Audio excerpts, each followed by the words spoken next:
미국의 베테랑 정치 기자가 한국 선거를 보고 20년 만에 처음으로 울었다고 합니다. 그녀는 워싱턴에서 미국 정치만 취재해온 기자인데요. 한국은 그저 삼성과 BTS 나라 정도로만 알고 있던 그녀가 갑자기 모든 일정을 취소하고 서울로 향했습니다. 새벽 2시, 그녀의 사무실에서 무슨 일이 벌어졌길래 20년 경력의 기자가 이런 극단적인 결정을 내렸을까요?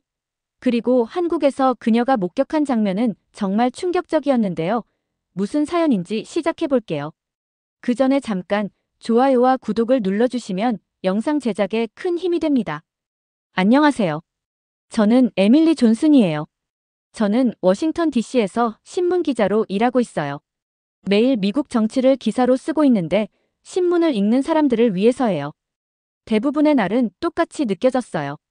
정치인들은 늘 똑같은 얘기를 하고 사람들은 똑같은 문제로 싸우고 별로 달라지는 게 없었어요. 제 작은 사무실에는 서류가 가득 쌓여 있었어요.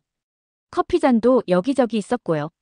어두운 방에서 컴퓨터 화면이 빛나고 있었어요. 지금 시간은 새벽 2시였는데도 저는 여전히 일하고 있었어요. 저한테는 이게 일상이었어요.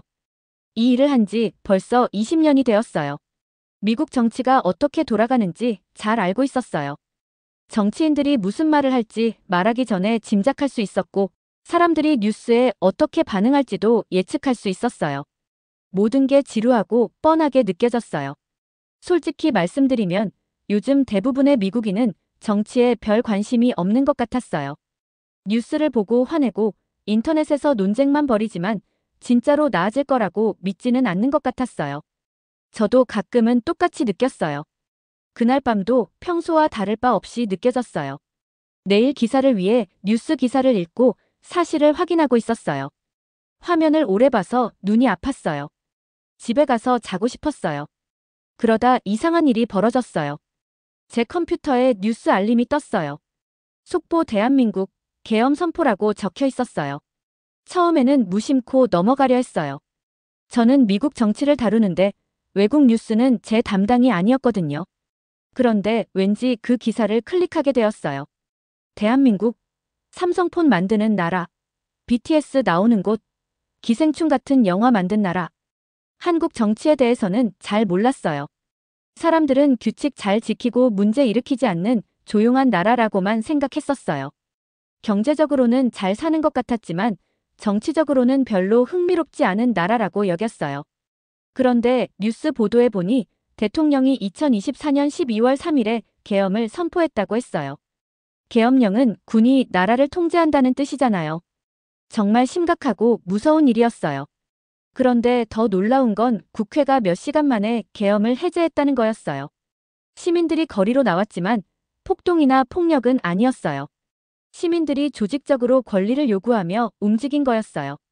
계속 읽어보니 대통령이 탄핵당하고 헌법재판소에서 탄핵 심판을 한다고 했어요. 2025년 6월 3일에 특별선거를 치를 계획이라고도 했어요. 이게 진짜로 일어나는 일인가? 하고 빈 사무실에 혼잣말을 했어요. 미국에서는 정치 위기가 몇 달, 몇 년째 끝나지 않는 경우가 많았어요. 뚜렷한 결말이 쉽게 나지 않아서 지치기 일쑤였죠. 그런데 한국에서는 민주주의가 빠르고 효율적으로 작동하는 것처럼 보였어요. 저는 더 많은 기사를 찾아 읽었고 컴퓨터로 동영상도 보았어요. 한국 시민들은 단순히 분노만 하는 게 아니었어요. 정확히 자신들이 원하는 걸 알고 행동하고 있었어요. 공정한 선거와 새로운 대통령을 원한다는 것을 분명히 요구하고 있었어요. 읽으면 읽을수록 혼란스러웠어요. 한국에 대해 제가 알고 있던 모든 생각이 잘못됐다는 느낌이 들었어요. 여기는 정치에 회의적인 게 아니라 민주주의가 제대로 작동하는 나라였어요. 가슴 한구석에서 묘한 감정이 자라났어요. 단순히 뉴스 기사에 대한 호기심을 넘어서 뭔가 더 큰 무언가였어요. 사람들이 민주주의에 참여하는 방법에 대해 내가 알고 있는 게 전부 잘못된 걸까? 하는 생각이 들었어요. 정치라는 게 이렇게도 할 수 있는 걸까? 실제로 뭔가 이루어지는 방식이 있을까? 사람들을 지치게 하는 게 아니라 흥분하게 만드는 방식이 있을까? 다음 순간 저는 새 탭을 열어 서울행 항공권을 보고 있었어요. 제가 뭘 하는지도 모르고 있었죠. 합리적인 제 머리는 이렇게 말했어요. 한국어도 못하고 정치 시스템도 이해 못할 텐데 돈도 많이 들 거고 내 전문 분야도 아니잖아. 하지만 다른 목소리가 더 강했어요. 20년 전 기자가 된 이유가 뭔가 중요한 이야기를 찾기 위해서 아니었어. 세상을 바라보는 방식을 바꿀 수 있는 이야기 말이야. 달력을 보니 한국 선거가 2025년 6월 3일이었어요. 계엄 사태 이후 6개월 만에 민주주의를 재건하면서 전 세계가 지켜보는 중요한 순간이었어요. 이건 제 커리어에서 가장 큰 정치 스토리가 될 수도 있었어요. 단순히 극적이어서가 아니라 민주주의를 완전히 다르게 보여줄 수 있는 기회였어요. 저는 전화를 집어들었어요. 새벽 2시 30분에 전화하면 편집장이 미쳤다고 생각하겠지만 어쩔 수 없었어요. 전화는 3번 울린 뒤에야 연결되었어요. 정말 중요한 얘기 아니면 빨리 자요, 에밀리. 맞아요, 중요해요. 한국에 가서 그들의 선거를 취재하고 싶어요. 우리가 한 번도 본 적 없는 방식으로 민주주의가 작동하는 걸 볼지도 모르겠어요. 잠깐의 침묵이 흘렀어요. 한국, 에밀리, 너는 미국 정치를 다루잖아. 알아요. 하지만 이 이야기는 모든 걸 바꿀지도 몰라요. 혹시 민주주의가 꼭 우리가 알던 방식만 있는 건 아닐 수도 있잖아요. 다시 긴 침묵이 흘렀어요. 그는 생각하는 것 같았어요. 제안서를 보내봐요. 근데 정말 잘 써야 할 거예요. 전화를 끊고 컴퓨터 화면을 바라봤어요. 한국 뉴스를 담은 탭이 여전히 열려 있었어요. 믿을 수 없을 만큼 생생하게 남아 있었어요. 수년 만에 처음으로 정치가 신나게 느껴졌어요. 분노나 답답함이 아니라 진짜 설렘이었어요. 저는 제안서 작성을 시작했어요. 워싱턴 DC의 밤은 여전히 조용했지만 제 작은 방 안에서는 새로운 무언가가 시작되고 있었어요. 저는 한국으로 갈 거예요. 제가 상상도 못한 방식으로 민주주의가 작동하는 걸 직접 보러 갈 거예요. 그리고 세상을 바꿀 수도 있는 이야기를 찾아낼 거예요. 5월 30일 2025년 비행기 바퀴가 인천공항에 닿았어요. 드디어 한국에 온 거예요. 무거운 짐을 끌며 터미널을 걸어가는데 놀라운 광경이 눈에 들어왔어요. 정치 포스터가 온통 가득했어요. 작은 구석이 아니라 큼직하고 화려하게 붙어 있어서 절대 지나칠 수 없었어요. 수십 장의 포스터에 두 얼굴이 나란히 있었어요. 최민수 후보와 이주혁 후보였죠. 마치 영화 홍보 포스터처럼 밝고 프로페셔널한 사진이었어요. 미국에서는 공항에서 정치 광고를 잘 안 보는데 여기는 입국하는 순간부터 민주주의가 눈앞에 펼쳐져 있었어요. 리포터 가방을 끌고 나오자 노트북, 카메라, 보이스 레코더, 공책 10권가량이 들어있었어요. 공책을 항상 너무 많이 들고 다니지만 혹시 모를 이야기를 위해 준비하는 게 습관이었어요. 공항 밖으로 나오니 택시가 줄지어 있었어요. 택시를 타니 박 기사님이셨는데 중년이신데도 눈빛이 부드럽고 손은 거칠었어요. 영어를 조금 하셨지만 주로 한국말로 말씀하셨어요. 서울 시내로 향하는 길, 박 기사님이 선거 얘기를 꺼내셨어요. 손을 이리저리 휘저으며 신나게 말씀하시는 바람에 제가 도로 보셔야죠 하고 살짝 걱정했어요. 6달 전 진짜 무서운 시간이었어요. 부끄러우셨는지 영어가 서툰 목소리로 말씀하셨어요. 그날 밤 12월 3일에 TV를 보고 있었는데 제 아내가 새벽 2시에 라면을 끓여줬어요. 나라가 어떻게 될까 정말 걱정됐어요. 노트에 기사를 쓰듯 받아 적으면서도 그 감정까지 전하려고 애썼어요. 이분은 단순히 사실만 전하는 게 아니라 그날의 공포와 긴장감을 제게 전하고 계셨거든요. 절대 잊을 수 없어요. 이번 선거는 우리 국민에게 정말 중요해요. 이해하시죠? 네, 이해합니다 하고 고개를 끄덕였지만 솔직히 아직 온전히 이해했다고 말하기는 어려웠어요. 미국에서는 정치 얘기로 불평은 많지만 이렇게 깊이 체감하는 사람은 드물었거든요. 호텔에 도착해 요금을 드리고 감사 인사를 드리자 박 기사님이 살짝 허리를 굽히며 웃으셨어요. 기사 잘 전해주세요. 조심스러운 영어로 말씀하셨어요. 다음 날 아침 첫 공식 인터뷰 약속이 있었어요. 이주혁 후보 캠프에서 일하는 박수현 씨를 만나는 거였죠. 캠프의 총괄 매니저라고 했어요. 미국 캠프 스태프처럼 말솜씨가 번지르르하고 메시지에 딱 맞춘 인상을 예상했는데 오히려 조용하고 진지한 분이었어요. 캠프 일을 세상에서 가장 중요한 일처럼 대하시는 느낌이었어요. 박수현 씨는 군더더기 없이 깔끔한 네이비 수트를 입고 머리도 단정하게 넘겼고 자세도 바르셨어요. 호텔 로비에 앉아있자 커피를 주문해 주셨죠. 존슨 기자님 하고 조심스레 말씀하셨어요. 한국의 민주주의가 놀라울 거예요. 예상보다 훨씬 적극적이거든요. 맞는 말이었지만 그때는 잘 몰랐어요. 2시간 동안 박수현 씨는 태블릿으로 차트와 스케줄을 보여주셨는데 조직력이 정말 대단했어요. 동네마다 자원봉사자가 있었고 소셜미디어 팀은 K-팝 팬 영상처럼 콘텐츠를 제작하고 있었어요. 선거일까지 하루 단위로 짜인 계획이 빼곡했어요. 미국에서는 캠페인이 이렇게까지 열심히 일하나요? 하고 물으셔서 잠깐 생각했어요. 미국 캠페인도 열심히 하긴 하지만 주로 기금 모으고 상대를 공격하는데 시간을 많이 쓰는데 여기는 사람들과 직접 소통하는데 집중하는 느낌이었어요. 그날 오후 예상치 못한 일이 벌어졌어요. 홍대의 한 카페에 앉아 아침 인터뷰 노트를 정리하고 있는데 20대 초반쯤 되는 청년이 다가오더라고요. 실례지만 에밀리 존슨 기자님 맞으세요? 완벽한 영어였어요. 놀라서 올려다보니 후드티에 청바지를 입고 얇은 안경을 쓴 김도훈 씨였어요. 따뜻한 미소가 인상적이었어요. 네, 맞아요. 어떻게 제 이름을 아셨어요? 선거 관련 소셜미디어 게시물 보면서 따라왔어요. 저는 대학생 김도훈이에요. 젊은 세대와 정치 얘기를 좀 해도 될까요? 빈 의자를 가리키며 앉으세요 했는데 짧을 줄 알았던 대화가 3시간이 돼요. 제 정치관을 완전히 바꿔놓았어요. 도훈 씨는 미국에서 만난 어떤 청년 정치 활동가와도 달랐어요. 열정적이지만 분노로 흘러가지 않았고 진지하면서도 장난기 가득했어요. 민주주의를 어른들이 억지로 관심 갖게 하는 지루한 것이 아니라 신나는 프로젝트로 얘기했어요. 에밀리 쌤 하고 한국식 존칭을 쓰시길래 깜짝 놀랐어요.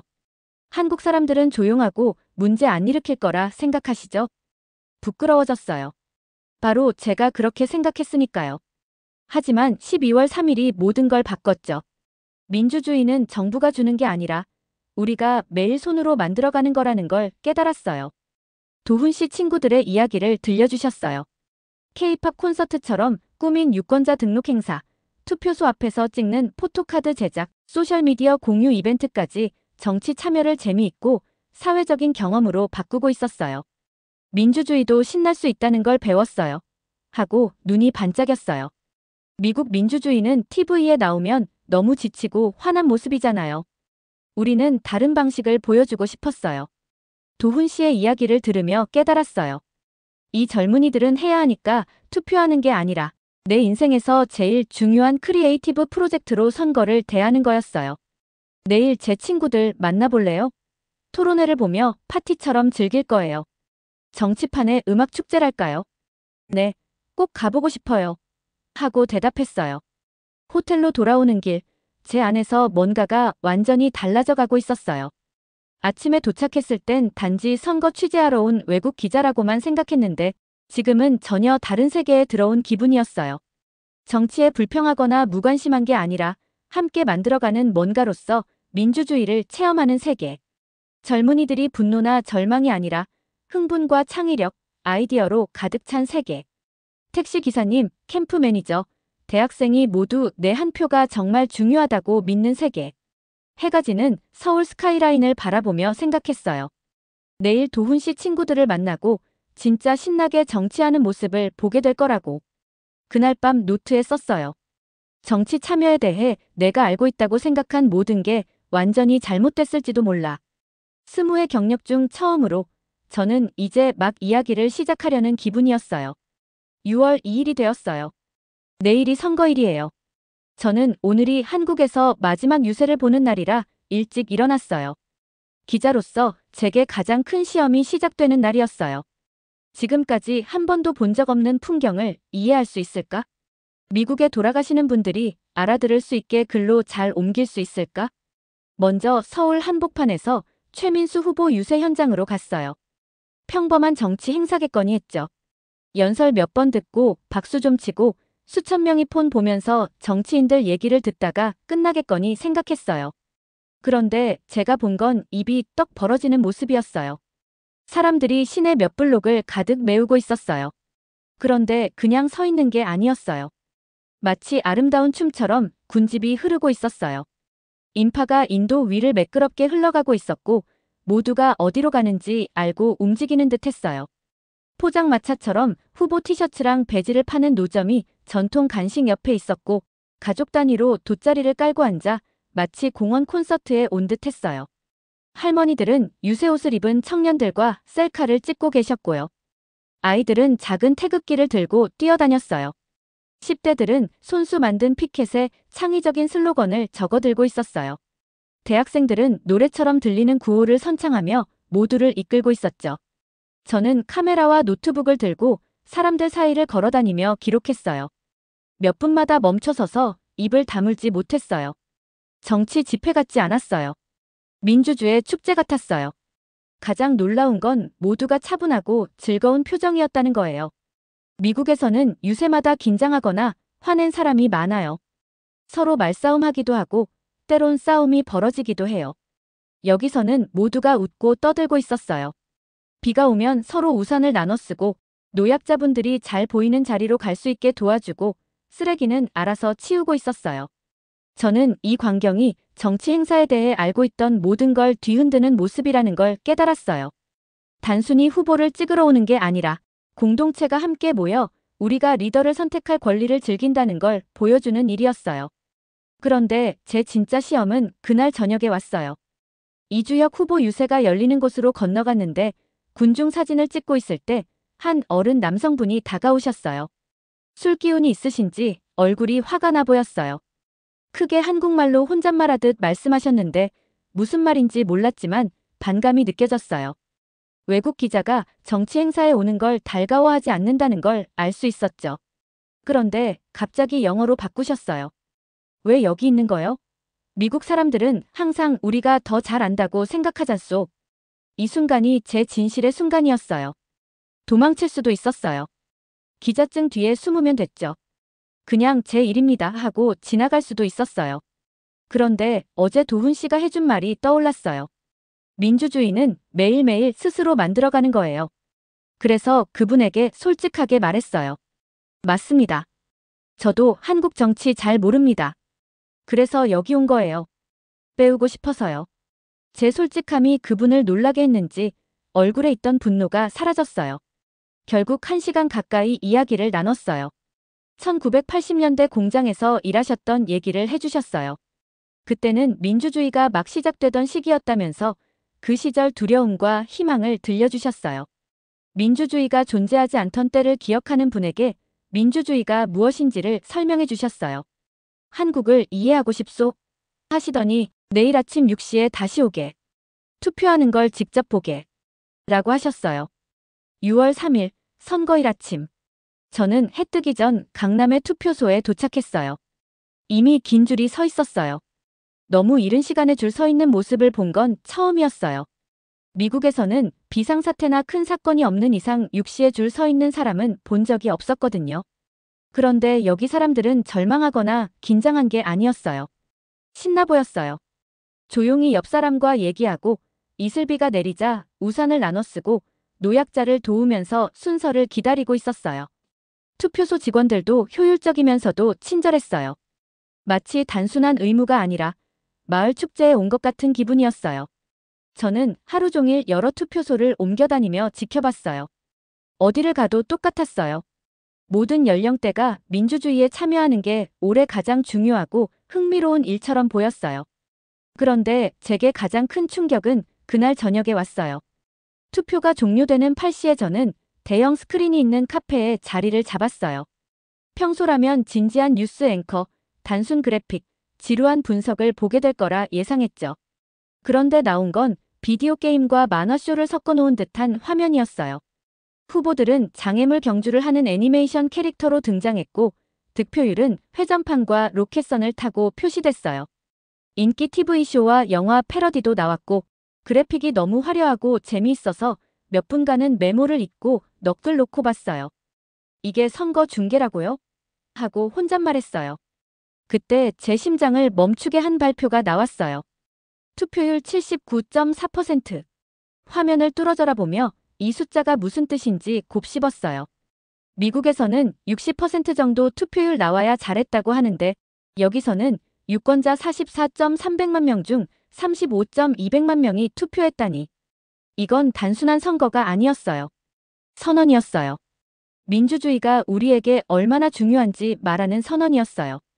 카페에서 TV를 보며 주변의 축제 분위기를 보는데 제 시험이 한국 정치를 이해하는 게 아님을 깨달았어요. 제 시험은 사람들이 진짜로 관심 가질 때 민주주의가 어떻게 보일 수 있는지에 대한 모든 고정관념을 마주하는 일이었어요. 서울에서의 마지막 밤이었어요. 한강가에 앉아서 도시 불빛이 어두운 물 위에 춤추듯 비치는 걸 보고 있었어요.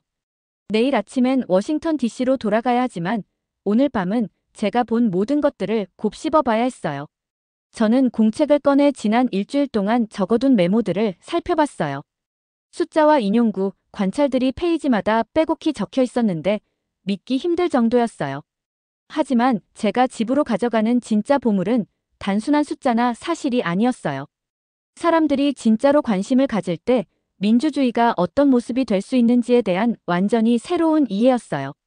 그 무서운 밤 이야기를 나눠준 박 기사님, 작은 디테일까지 역사를 바꿀 수 있다고 여긴 박수현 매니저님, 창의적 표현으로 정치 참여를 보여준 도훈 씨와 친구들. 이 모든 분들이 보여주신 건 민주주의가 지루하거나 답답하거나 툴툴거리며 하는 것이 아니었어요. 민주주의는 흥미롭고 아름답고 공동체를 하나로 묶을 수 있다는 거였어요. 밤 10시쯤 도훈 씨가 한강가에서 저를 찾았어요. 온종일 친구들과 축하하느라 피곤해 보였지만 얼굴엔 환한 미소가 가득했어요. 에밀리 쌤 하고 벤치 옆에 앉으며 물으셨어요. 이제 한국 민주주의가 어떻게 보이세요? 저는 웃었어요. 일주일 전 같으면 삐딱하게 웃었겠지만 지금은 달랐어요. 냉소나 피로가 아니라 경이로움이 느껴지는 웃음이었어요. 정치에 대해 냉소적인 제 능력을 완전히 박살 내버리신 것 같아요 하고 대답했어요. 그게 좋을지도 몰라요 하고 도훈 씨가 웃으며 말했어요. 이 에너지를 미국에도 좀 전해주세요. 맞는 말씀이라 생각했어요. 그게 바로 제가 해야 할 일이었어요. 하지만 어떻게 해야 사람들이 이런 민주주의가 기쁨이 될 수 있다는 걸 이해할 수 있을까요? 정치에 지치고 분노하는 미국인들에게 다른 길이 있을 수 있다는 걸 어떻게 설득할 수 있을까요? 다음 날 아침, 공항에서 박수현 매니저님을 만났어요. 오전 8시인데도 완벽하게 다려진 슈트에 단정한 헤어스타일이셨죠. 작은 선물 상자를 건네주셨어요. 존슨 기자님 하고 조심스러운 영어로 말씀하셨어요. 한국 민주주의도 완벽하지 않아요. 할 일이 아직 많습니다. 하지만 아마도 기자님이 미국인들에게 민주주의가 새로워질 수 있다는 걸 보여주실 수 있을 거예요. 비행기 안에서 상자를 열어보니 도훈 씨 그룹이 만든 포토카드가 들어있었어요. 제 사진과 민주주의 기자라는 문구가 영어와 한국어로 적혀 있었어요. 우습기도 하고 동시에 의미가 깊기도 한 작은 선물이었어요. 비행기가 이륙하며 아래의 서울이 작아지는 걸 보았어요. 하지만 제가 품고 있는 아이디어들은 그 어느 때보다 크고 중요하게 느껴졌어요. 비행 내내 저는 글을 썼어요. 단순한 기사 메모가 아니라 배운 것을 어떻게 전할지 계획을 적었어요. 한국에서 일어난 사실뿐 아니라 그 현장의 감정을 어떻게 전할지 고민했어요. 워싱턴 DC에 가까워지며 비행기가 하강했어요. 익숙한 정부 청사와 기념물, 넓게 펼쳐진 교회가 창밖에 보였어요. 모든 건 제가 떠났던 그 모습 그대로였지만 저는 완전히 달라져 있었습니다. 저는 미국인들이 민주주의에 대해 생각을 바꿀 수 있는 보물을 안고 왔어요. 시민 참여가 창의적이고 기쁨이 될 수 있다는 사실, 위기가 기회가 될 수 있다는 증명, 민주주의는 우리에게 주어지는 것이 아니라 매일 손으로 만들어가는 것이라는 이해를 가져왔어요. 하지만 보물은 사용해야 가치가 있어요. 진짜 도전은 지금부터 시작이에요. 미국인들이 멈춰서서 생각하게 할 이야기를 써야 해요. 서울에서 본 에너지와 창의력으로 우리 민주주의를 어떻게 바꿀 수 있을지 상상하게 해야 해요. 지금까지 당연하게 받아들인 지치고 화나고 단절된 정치 문화를 유일한 방식이라고 믿지 않게 만들어야 해요. 비행기가 착륙하자마자 저는 첫 기사를 계획하기 시작했어요. 머릿속에 이미 제목이 떠올랐어요. 미국이 한국의 민주주의 혁명에서 배울 수 있는 점. 하지만 그보다 더 중요한 건 씨를 뿌리는 거예요. 젊은 미국인들이 도훈 씨와 친구들처럼 정치를 대할 수 있게 영감을 주고, 선거운동 조직자들이 오래된 매뉴얼을 벗어나 생각하게 돕고, 유권자들에게 참여가 강력하고 긍정적일 수 있다는 걸 보여주는 거예요. 영웅의 여정은 영웅이 고향으로 돌아와 새로 얻은 지식을 공동체에 쓰는 순간 완성돼요. 제가 바로 그 역할을 하려고요. 미국의 민주주의가 부서지고 화나고 지루한 상태로 머물러 있을 필요는 없어요. 새로워질 수 있고 다시 상상될 수 있고 사람들의 최선을 이끌어낼 수 있어요. 한국 분들이 보여주신 건 민주주의가 고정된 시스템이 아니라 우리가 선택과 행동으로 매일 매 순간 만들어가는 살아있는 문화라는 거예요. 이제 그 진실을 미국인들에게 상기시켜줄 차례예요. 진짜 일은 이제부터 시작이에요. 잘 들으셨나요? 세상에는 가슴 따뜻한 이야기들이 가득합니다. 감동 힐링 사연은 해외에서 전해지는 감동적인 사연들을 소개하며 다양한 이야기들을 통해 위로와 희망, 그리고 하루의 힐링을 선물해드립니다. 조그마한 힐링이 되셨다면 구독과 알림 설정도 큰 힘이 되어요. 다음 영상에서 더 좋은 사연으로 찾아뵙겠습니다. 시청해주셔서 감사합니다.